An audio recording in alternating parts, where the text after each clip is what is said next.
সরকারি যেটা বরাদ্দ হবে সেই বরাদ্দ জনগণের জন্য বরাদ্দ হয়, প্রত্যেকটা পয়সা খরচ হচ্ছে সঠিক জায়গায়, এটা নিশ্চিত করতে বলেছি। এবং বলেছি যদি কোনো দুর্নীতির আশ্রয় কেউ নেয়, শুধু তার চাকরি যাবে, ডিপার্টমেন্টাল প্রসিডিং হবে, সেটা হবে না, সাথে তার বিরুদ্ধে একটা দুর্নীতির মামলাও হবে, এটা বলেছি।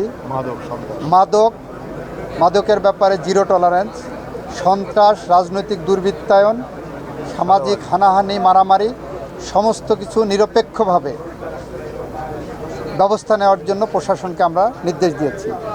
কারণ গুটি কয়েক এ ধরনের মিসক্রিয়েন্টের কারণে সরকারের সব ভালো কাজের ভাবমূর্তি নষ্ট হতে পারে না।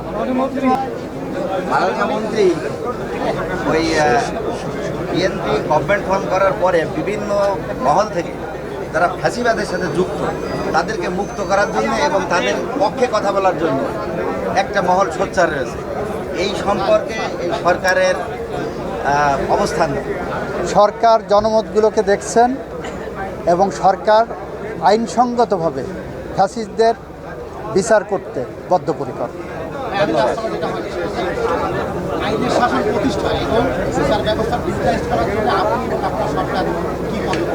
আমরা এটা প্রথম দিনই বলেছি, বাংলাদেশের রক্তের সিঁড়ি বেয়ে ফ্যাসিস্টদের পতন ঘটানো হয়েছে।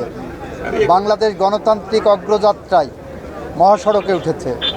সুতরাং আইনের শাসন, ন্যায় বিচার, মানবাধিকার প্রতিষ্ঠায় আমাদের সরকার বদ্ধপরিকর এবং সেই পথ ধরে আমরা হেঁটে যাব।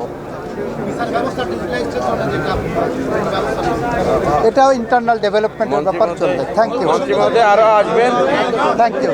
আমার বার্তা, এ ধরনের অপরাধ যেই করে থাকুক এবং তাদেরকে যদি কেউ শেল্টার দিতে আসে তাদেরকে সহ শিকড় উপড়ে ফেলা হবে।